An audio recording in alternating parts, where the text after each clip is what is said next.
Silence is the most treacherous myth history ever wove. We imagine the samurai, armored in lacquer and steel, thundering across the plains. Yet behind every polished facade of male heroism lies a different battlefield, one often guarded by ghosts we refuse to name.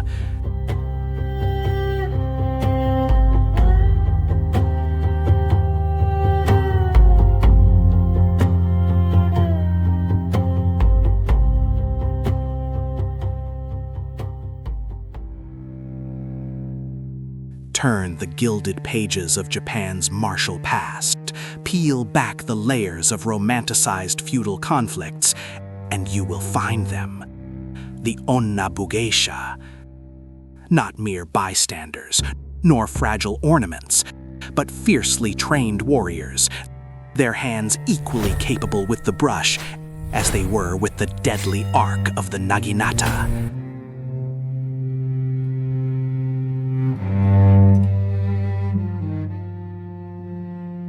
The prevailing Western image casts them as outliers, a tomoe-gozen here, a hojo weseko there, exceptions proving the rule of patriarchal dominance. But the historical truth of the 12th, 13th, and even 16th centuries reveals a collective reality. When war arrived, it claimed everyone, and the women of the warrior class were prepared to claim it back.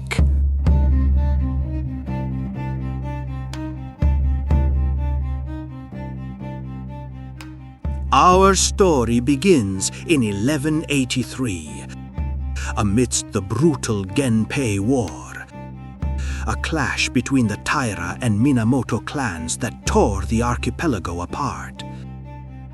High in the mist-shrouded peaks of Shinano province stood the meager fortress of the Kageyama, a minor family pledged to the Taira cause.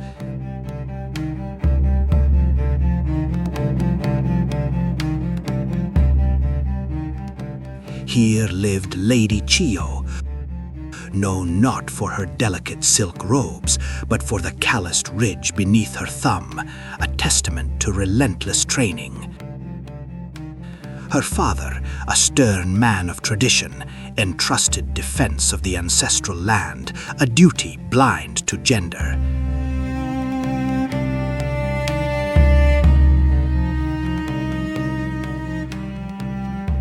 Chiyo's favorite weapon, the naginata, a long, elegant polearm, was an extension of her own calculated grace. Its reach compensated for a smaller stature, turning the defender's advantage into lethal geometry. She practiced daily on the damp earth, the steel humming in the thin mountain air.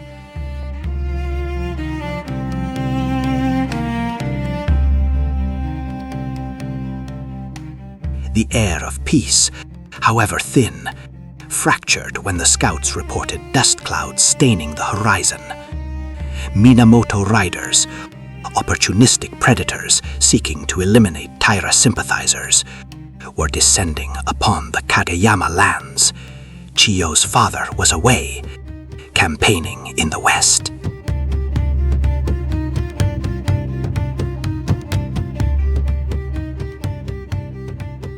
She stood upon the battlements, the bitter wind whipping the sleeves of her armor, dark crimson laced with iron scales.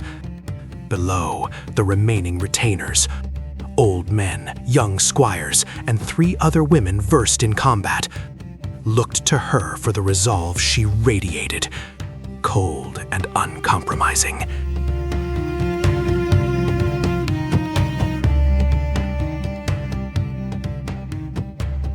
Fear was a tight knot in her belly, but it was overshadowed by the fierce certainty of purpose. The Onna Bugeisha fought differently. They rarely sought glory on distant fields. Their fight was intimate, visceral, the defense of the hearth, the children, and the lineage. We fight not for victory, but for honor. Let our names be written in fire. The assault began at dawn. The Minamoto, confident in their numerical superiority, charged the rickety wooden gates. The ringing sound of steel against steel echoed through the valley, a terrifying, syncopated rhythm of impending carnage.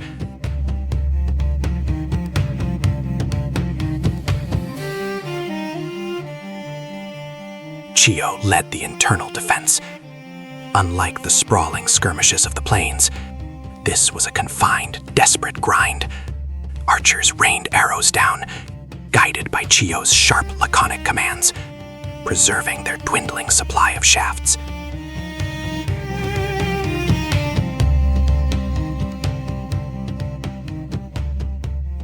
When the gate splintered and the enemy poured into the courtyard, the real horror began.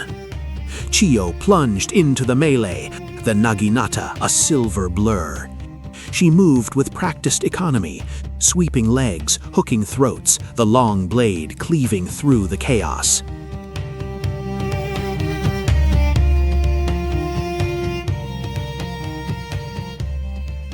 The attackers often hesitated.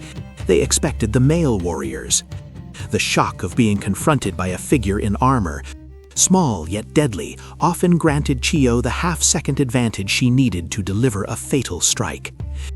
She fought not with rage, but with the chilling precision of necessity.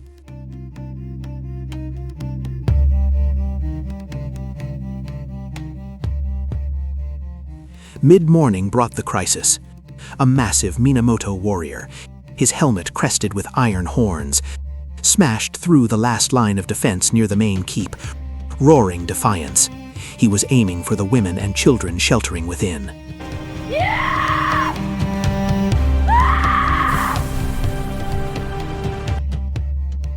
Chiyo saw the moment clearly, a slow-motion tableau amid the swirling dust. Dropping her empty bow, she seized her naginata from a fallen retainer and surged forward, her armor stained with the mud and blood of the battle. This was the moment of singularity, where personal survival and historical duty collided. She met the behemoth not head-on, but sidestepped his clumsy broadsword strike, utilizing the leverage of her polearm.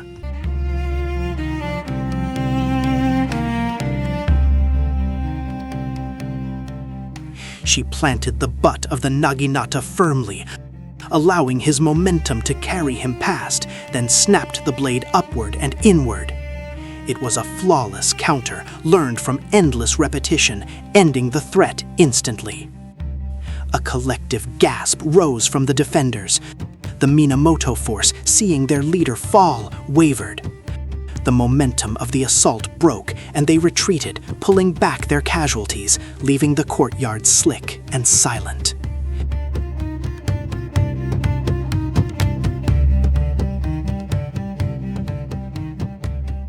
Chiyo stood over the fallen giant, the steel in her hand suddenly heavy, vibrating with the horror of the deed. The victory was immense, but the quiet that descended was thick with the scent of burning wood and sorrow. This moment, this fierce defense, was the typical, uncelebrated contribution of countless women throughout Japan's turbulent ages. Their names rarely entered the Taiheki or the official clan records. Their valor was often deemed a footnote and expected domestic resilience.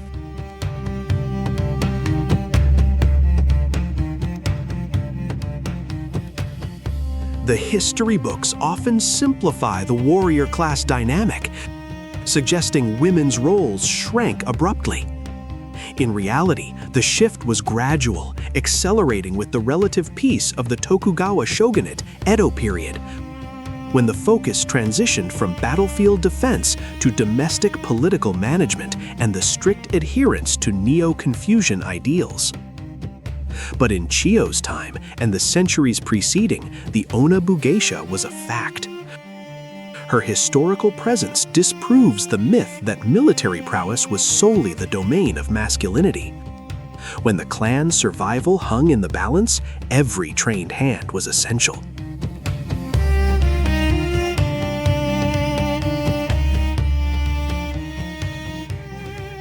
The mythical aura surrounding figures like Tomoe Gozen, the beautiful, perfect warrior, served to sanitize the often brutal reality. Chiyo was not a goddess of war. She was a meticulous, desperate defender, one of many who ensured the continuity of their lineage through steel.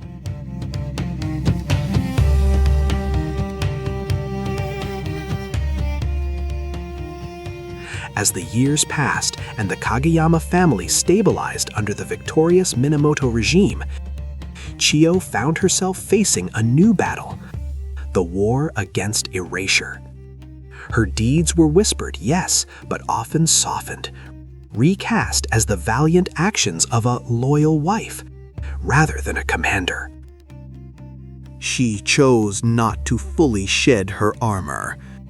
She dedicated her life not to peace, but to ensuring that the Naginata Jutsu, the art of the polearm, was rigorously taught to the young women of her clan, transforming personal history into foundational tradition.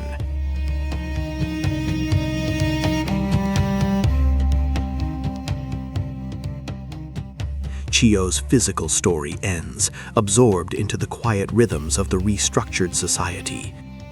Yet her spirit, the necessity of the trained, vigilant woman protecting what is hers, did not vanish.